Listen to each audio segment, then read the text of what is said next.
he was more than just being Danny Tanner or the host of America's Funniest Home Videos. He was a film director. He made a number of movies. He was philanthropic. He was someone who I think surprised people at every turn. Actor and comedian Bob Saget, best known for his role as Danny Tanner on Full House, host of America's Funniest Home Videos, was found dead in a Florida hotel room yesterday. Tributes are now pouring in from Hollywood and beyond, many remembering the 65-year-old's wit, kindness, and warmth. For more on this, let's bring in our panel tonight. Mark Breslin, CEO and founder of Yuck Yucks, and Robert Thompson, director of the Bleier Center for TV and Pop Culture. Thanks to both of you. Mark, I'll start with you. First of all, I'm so sorry for your loss. I know you had a personal relationship here. Tell us about where you were when you found out and what your reaction was last night. Well, I was in my home office and I couldn't believe it because, you know, the man was 65 years old and looked 40 and always seemed to me to be the epitome of youth in so many ways. I never knew him to be sick. And so I was really quite shocked when I heard about it. And then when I heard it was in a Florida hotel room, that sounds much sleazier than it really was because he was on tour. He had just started doing stand-up again, and he was thrilled about it. He had done 2 hours the night before, and he was in wonderful spirits. He had posted things about that show. So I don't think anybody expected this to happen. Can you take us back, Mark, to the early days when you first met Bob Saget?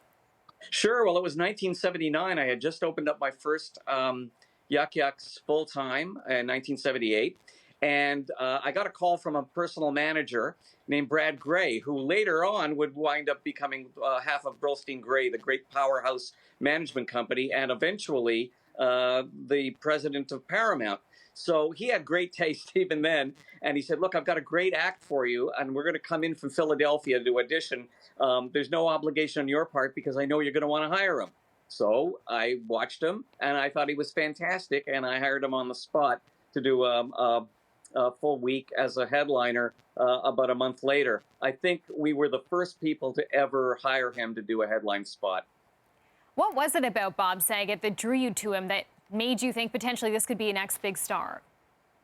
Well, we never thought in those terms way back in those days of big star, but I thought the most interesting thing about him was that he seemed like a really sweet guy, a real boy next door, almost a camp counselor. He would work with a guitar. He pulled out a guitar, and you expected it to be really sweet family comedy, and it was anything but.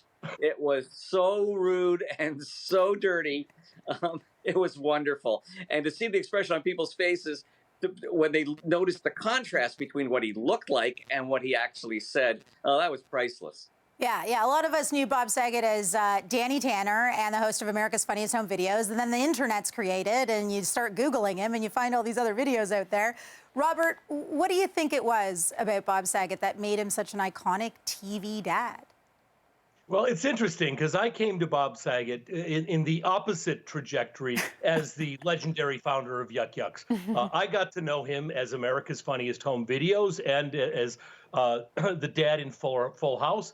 And this is when network television is still in this heavily kind of regulated standards and practices. There wasn't a whole lot you could do. Everything was pretty much family friendly. And I remember when I first saw Bob Saget doing stand-up comedy, and then when I saw his appearance in The Aristocrats, where all of a sudden this huge dissonance between what I'd seen on TV, which I think he did very, very nicely, and what he was doing in stand-up, which he also did brilliantly. We should remember, though, when he started America's Funniest Home Videos, which was an enormous hit, that show shot to #1. And that's before we had an internet. And America's Funniest Home Videos was essentially the first place that we could see viewer-generated video from relatively new camcorders and that technology. The first time we really started watching on the screen cats flushing toilets and being hit on the crotch with sporting equipment. In an odd sort of way, Bob Saget taught us how to do YouTube, which wouldn't come along for many, many years. But he was kind of the host, the raconteur of that kind of form, which would later become, of course, enormous. And I want to mention as well, this is someone who had a very well-rounded career. Bob Saget also went on to work in film, TV, and of course directing as well. Robert, speak to us a bit about his legacy. Yeah, I think you could really categorize him as an auteur. He did the performances on stage, stand up. He worked in films. He, of course, had 2, 3, if you count How I Met Your Mother's, iconic, and I don't think we are being too hyperbolic to call it that, television series. So he really spread across the media. On the other hand, I suspect his legacy will be those shows we will see forever in reruns, because he was in Full House and later Fuller House, because he narrated How I Met Your Mother. Those shows will go on and on and on. It's kind of like Betty White. She's gone. Now Bob Saget is gone. But some of that work they did, especially what they did in television, isn't going anywhere. Yeah, and Mark, you mentioned that Bob Saget was in Florida. He had recently done a stand-up show. Let's pull up his final tweet, his final post online, talking about his cross-country comedy tour with at least a dozen more live shows scheduled for 2022. He said he just felt addicted to this. What was it about Bob Saget live on stage, Mark, for the rest of us who won't get a chance to see him?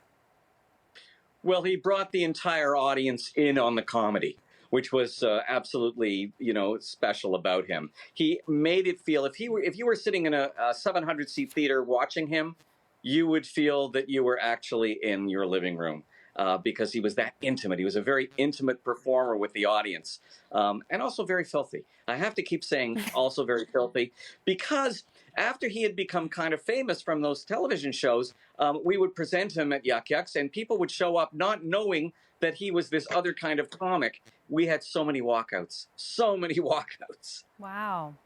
I want to ask about some of the reaction we're seeing as well, Robert. Want to mention Pete Davidson actually sharing a story about how Saget helped him, helped his family through a really difficult, mentally difficult time. Tell us more about this side of Bob Saget that maybe people who were outside the industry didn't know about. Yeah, I have to say, I've learned something in the last hours from watching all of these tributes come in. The Pete Davidson relationship seems to, he seemed to be on the phone with Pete and his mom for hours at a time with various crises that Pete was in. And almost without exception, everybody is using the same adjectives to describe Bob Saget: sweet and kind and gentle. It seems a universal attitude. As for the filthiness, it's interesting. You were gentle in that last tweet. The very last word of his very last tweet is actually a word that you never could have said on Full House. Yeah, so are there Danny Tanner fans and then Bob Saget fans, Mark? Well, there may be some kind of Venn diagram in heaven where the two cross over. But I think that the people who come to see his stand-up shows are not coming to see Danny Tanner so much as Bob Saget. And there's nobody like Bob Saget. There was never anybody but like Bob Saget. Mark, how do you think Bob Saget paved the way for the next generation of comedians? Well, I mean, first of all, he was very, very open with language. And now that's considered kind of acceptable and everybody does it. But in the days when he was doing it in the 70s and in the 80s, it was very rare to find comics who would work that blue. But he always did it with a smile on his face. And he just, again, he looked like a camp counselor that you just kind of wanted to warm up to. But he also seemed like the kind of camp counselor that when everything was over and everybody had stopped singing around the fire, he would slip you a Mickey of vodka and say, hey, go behind the trees and drink. Some great stories. Thanks so much, Mark Breslin, Robert Thompson, for sharing your time, your perspective, and those memories with us. We appreciate that.